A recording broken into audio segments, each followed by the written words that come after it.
Hi friends, welcome to our Shweta cooking channel. ನಾನು ನಿಮ್ಮ ಶ್ವೇತಾ ರವಿಕುಮಾರ್. ಇವತ್ತಿನ ದಿನ ಆನಿಯನ್ ಪಕೋಡ ಮಾಡ್ತಾ ಇದ್ದೀನಿ. ತುಂಬ ಸುಲಭವಾಗಿ ಮಾಡ್ಬೋದು, ಅಷ್ಟೇ ಟೇಸ್ಟಿಯಾಗಿರುತ್ತೆ. ಬನ್ನಿ ಮಾಡೋದು ಹೇಗೆ ಅಂತ ನೋಡೋಣ. ಮೊದಲಿಗೆ ಇಲ್ಲಿ ನಾನು ಒಂದು ಅಗಲವಾಗಿರೋಂಥ ಬೌಲ್ಗೆ ದಪ್ಪ ಸೈಜು 4 ಈರುಳ್ಳಿನ ಉದ್ದುದ್ದ ಕಟ್ ಮಾಡಿ ಹಾಕ್ಕೊಳ್ತಾ ಇದ್ದೀನಿ. ಇವಾಗ ಇದಕ್ಕೆ ರುಚಿಗೆ ತಕ್ಕಷ್ಟು ಉಪ್ಪನ್ನ ಹಾಕ್ಕೊಂಡು ಬಿಡ್ದಂಗೆ ಒಂದು 10 ನಿಮಿಷ ಕೈಯಲ್ಲಿ ಈ ರೀತಿ ಈರುಳ್ಳಿನ ಕಲಿಸ್ಕೋಬೇಕು.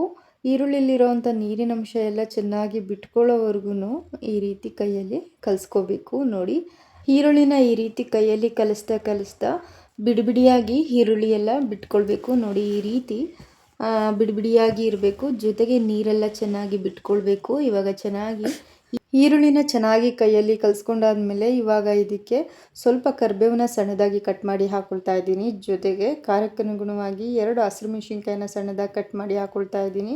ಹಾಗೆಯೇ 1 ಇಂಚು ಶುಂಠಿನ ತುರಿದ್ಬಿಟ್ಟು ಹಾಕ್ಕೊಳ್ತಾ ಇದ್ದೀನಿ. 2 ಟೇಬಲ್ ಸ್ಪೂನಷ್ಟು ಕಡಲೆ ಹಿಟ್ಟು, ಹಾಗೆಯೇ 2 ಟೇಬಲ್ ಸ್ಪೂನಷ್ಟು ಮೈದಾ ಹಿಟ್ಟು, ಜೊತೆಗೆ 1 ಟೇಬಲ್ ಸ್ಪೂನಷ್ಟು ಅಕ್ಕಿ ಹಿಟ್ಟನ್ನು ಹಾಕ್ಕೊಂಡು ನಂತರ ಇದನ್ನು ಕೈಯಲ್ಲಿ ಚೆನ್ನಾಗಿ ಕಲಿಸ್ಕೋಬೇಕು. ಇದಕ್ಕೆ ನೀರನ್ನ ಹಾಕ್ಕೋಬಾರ್ದು, ಯಾಕಂದರೆ ಈರುಳ್ಳಿಲೇ ನೀರಿನಂಶ ಇರುತ್ತೆ. ಕಲಿಸ್ತಾ ನೀರೆಲ್ಲ ಚೆನ್ನಾಗಿ ಬಿಟ್ಕೊಳ್ಳುತ್ತೆ. ಹಾಗಾಗಿ ನೀರನ್ನ ಹಾಕ್ಕೋಬಾರ್ದು. ನೋಡ್ತಾ ಇರ್ಬೋದು ಯಾವ ರೀತಿ ಈರುಳ್ಳಿಲಿರೋವಂಥ ನೀರೆಲ್ಲ ಚೆನ್ನಾಗಿ ಬಿಟ್ಕೊಳ್ತಾ ಇದೆ ಅಂತ.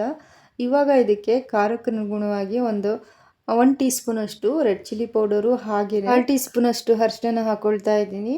ರೆಡ್ ಚಿಲ್ಲಿ ಪೌಡರ್ನ ನೋಡಿಕೊಂಡು ಹಾಕ್ಕೋಬೇಕು, ಯಾಕಂದರೆ ಹಸಿರು ಮೆಣಸಿನ್ಕಾಯಿ ಹಾಕ್ಕೊಂಡಿರ್ತೀವಲ್ಲ, ಹಾಗಾಗಿ ಖಾರಕ್ಕನುಗುಣವಾಗಿ ನೋಡಿಕೊಂಡು ರೆಡ್ ಚಿಲ್ಲಿ ಪೌಡರ್ನ ಸೇರಿಸ್ಕೊಂಡು ನಂತರ ಚೆನ್ನಾಗಿ ಕೈಯಲ್ಲಿ ಕಲಿಸ್ಕೊಳ್ಬೇಕು. ನೋಡ್ತಾ ಇರ್ಬೋದು, ನಾನಿಲ್ಲಿ ಸ್ವಲ್ಪನೂ ನೀರನ್ನ ಬೆಳೆಸಿಲ್ಲ. ಈರುಳ್ಳಿಲಿರೋವಂಥ ನೀರಿನಂಶನೇ ಚೆನ್ನಾಗಿ ಬಿಟ್ಕೊಂಡಿದೆ. ನೋಡಿ, ಈ ರೀತಿ ಕೈಯಲ್ಲಿ ಚೆನ್ನಾಗಿ ಹಿಟ್ಟನ್ನು ಕಲಿಸ್ಕೋಬೇಕು. ಆವಾಗ ಆನಿಯನ್ ಪಕೋಡ ಚೆನ್ನಾಗಿ ಬರುತ್ತೆ, ಗರಿಗರಿಯಾಗಿ. ನೋಡ್ತಾ ಇರ್ಬೋದು ಯಾವ ರೀತಿ ನಾನು ಕಲಿಸ್ಕೊಳ್ತಾ ಇದ್ದೀನಿ, ಅದೇ ರೀತಿ ನೀವು ಕಲಿಸ್ಕೋಬೇಕಾಗುತ್ತೆ. ಹಾಗೆ ಯಾರಾದರೂ ಹೊಸಬ್ರು ನನ್ನ ವಿಡಿಯೋನ ನೋಡ್ತಾ ಇದ್ದರೆ ಪ್ಲೀಸ್ ಒಂದು ಲೈಕ್ ಮಾಡಿ, ನಿಮ್ಮ ಫ್ರೆಂಡ್ಸ್ ಆ್ಯಂಡ್ ಫ್ಯಾಮಿಲಿಗೆಲ್ಲ ಶೇರ್ ಮಾಡಿ. ಪ್ಲೀಸ್ ಒಂದು ಸಬ್ಸ್ಕ್ರೈಬ್ ಮಾಡ್ಕೊಂಡು ನೋಡಿ. ಇವಾಗ ಹಿಟ್ಟನ್ನು ಕಲಿಸ್ಕೊಂಡಿದ್ದಾಗಿದೆ. ಹಾಗೆ ಆನಿಯನ್ ಪಕೋಡ ಅಂದರೆ ಸ್ವಲ್ಪ ಈರುಳ್ಳಿನ ಜಾಸ್ತಿನೇ ಹಾಕ್ಕೋಬೇಕು, ಯಾಕಂದರೆ ಕಡಲೆ ಹಿಟ್ಟು, ಮೈದಾ ಹಿಟ್ಟು ಮತ್ತು ಅಕ್ಕಿ ಹಿಟ್ಟನ್ನು ಸ್ವಲ್ಪ ಹಾಕ್ಕೊಂಡಿರ್ತೀವಲ್ವ, ಹಾಗಾಗಿ ಈರುಳ್ಳಿನ ಜಾಸ್ತಿ ಹಾಕ್ಕೋಬೇಕು. ಪಕೋಡ ಅಂದರೆ ಈರುಳ್ಳಿ ಇದ್ರೇ ಟೇಸ್ಟ್ ಚೆನ್ನಾಗಿರುತ್ತೆ. ಇವಾಗ ಹಿಟ್ಟನ್ನು ಚೆನ್ನಾಗಿ ಕಲಿಸ್ಕೊಂಡಿದ್ದಾಗಿದೆ. ನೋಡಿ, ಈ ರೀತಿ ಹಿಟ್ಟನ್ನು ಸ್ವಲ್ಪ ತಗೊಂಡು ಕೈಯಲ್ಲಿ ನಂತರ ಕಾದಿರೋ ಎಣ್ಣೆಗೆ ಹಾಕಿ ಗೋಲ್ಡನ್ ಬ್ರೌನ್ ಕಲರ್ ಬರೋವರೆಗೂ ಚೆನ್ನಾಗಿ ಬೇಯಿಸ್ಕೊಳ್ಬೇಕು. ನಾನು ಮಾಡಿರೋ ರೀತಿ ಒಂದ್ಸಲ ಟ್ರೈ ಮಾಡಿ ನೋಡಿ. ಮನೇಲಿ ಎಲ್ಲರೂ ಇಷ್ಟಪಟ್ಟು ತಿಂತಾರೆ. ಅಷ್ಟು ಟೇಸ್ಟಿಯಾಗಿರುತ್ತೆ, ಜೊತೆಗೆ ಗರಿಗರಿಯಾಗಿರುತ್ತೆ. ತಿನ್ನೋದಕ್ಕಂತೂ ತುಂಬ ಚೆನ್ನಾಗಿರುತ್ತೆ. ಇವಾಗ ಹಿಟ್ಟನ್ನು ಚೆನ್ನಾಗಿ ಕಲಿಸ್ಕೊಂಡಿದ್ದಾಗಿದೆ.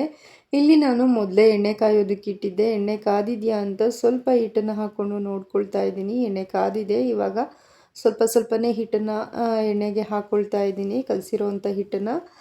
ನಂತರ ಗೋಲ್ಡನ್ ಬ್ರೌನ್ ಕಲರ್ ಬರೋವರೆಗೂ ಇದನ್ನು ಮಿಕ್ಸ್ ಮಾಡ್ಕೊಳ್ತಾ ಬೇಯಿಸ್ಕೊಳ್ಬೇಕು. ಕೈಯಲ್ಲಿ ತಿರುಗಿಸ್ಕೊಳ್ತಾ ಈ ರೀತಿ ಕೈಯಲ್ಲಿ ನೀಟಾಗಿ ತಿರುಗಿಸ್ಕೊಳ್ತಾ ಬೇಯಿಸ್ಕೊಳ್ಬೇಕು. ನೋಡಿ, ಮೀಡಿಯಮ್ ಲೋ ಫ್ಲೇಮಲ್ಲಿ ಬೇಯಿಸ್ಕೊಳ್ಬೇಕು. ಐ ಫ್ಲೇಮ್ ಇಟ್ಕೊಂಡ್ಬಿಟ್ರೆ ಮೇಲೆಲ್ಲ ಬೆಂದಿರೋ ಥರ ಇರುತ್ತೆ, ಒಳಗಡೆ ಎಲ್ಲ ಹಸಿ ಆಗಿರುತ್ತೆ. ಹಾಗಾಗಿ ಗ್ಯಾಸ್ ಫ್ಲೇಮ್ನ ಮೀಡಿಯಮಲ್ಲಿ ಇಟ್ಕೊಂಡು ಈ ರೀತಿ ರೊಟೇಟ್ ಮಾಡ್ಕೊಳ್ತಾ ಬೇಯಿಸ್ಕೊಳ್ಬೇಕು. ಇದನ್ನು ನೀವು ಈವ್ನಿಂಗ್ ಟೈಮು ಕಾಫಿ ಅಥವಾ ಟೀ ಜೊತೆ ಸ್ನ್ಯಾಕ್ಸ್ ರೀತಿ ಮಾಡ್ಕೊಂಡು ತಿಂದ್ರಂತೂ ತುಂಬ ಚೆನ್ನಾಗಿರುತ್ತೆ ಈ ಚಳಿಗೆ. ಒಂದ್ಸಲ ಟ್ರೈ ಮಾಡಿ ನೋಡಿ. ಇವಾಗ ನೋಡ್ತಾ ಇರ್ಬೋದು ಚೆನ್ನಾಗಿ ಆನಿಯನ್ ಪಕೋಡ ಬೆಂದಿದೆ, ಗೋಲ್ಡನ್ ಬ್ರೌನ್ ಕಲರ್ ಆಗೋವರೆಗೂ. ಇವಾಗ ಇದನ್ನು ಒಂದು ಪ್ಲೇಟ್ಗೆ ತಗೊಳ್ತಾ ಇದ್ದೀನಿ. ನಂತರ ಇದೇ ರೀತಿ ಉಳಿದಿರೋವಂಥ ಹಿಟ್ಟಲ್ಲಿ ಆನಿಯನ್ ಪಕೋಡನ ಹಾಕ್ಕೊಂಡು ಗೋಲ್ಡನ್ ಬ್ರೌನ್ ಕಲರ್ ಬರೋವರೆಗೂ ಚೆನ್ನಾಗಿ ಬೇಯಿಸ್ಕೊಳ್ಬೇಕಾಗುತ್ತೆ. ನೋಡಿದ್ರಲ್ಲ ಯಾವ ರೀತಿ ಆನಿಯನ್ ಪಕೋಡ ಮಾಡೋದು ಅಂತ. ಈ ವಿಡಿಯೋ ನಿಮಗೆ ಇಷ್ಟವಾಗಿದೆ ಅಂತ ಅಂದ್ಕೊಳ್ತೀನಿ.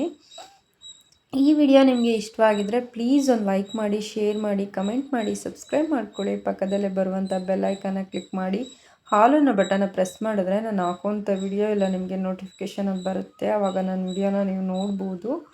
ಈ ವಿಡಿಯೋ ನೋಡಿದ್ದಕ್ಕಾಗಿ ತಮ್ಮೆಲ್ಲರಿಗೂ ಧನ್ಯವಾದಗಳು.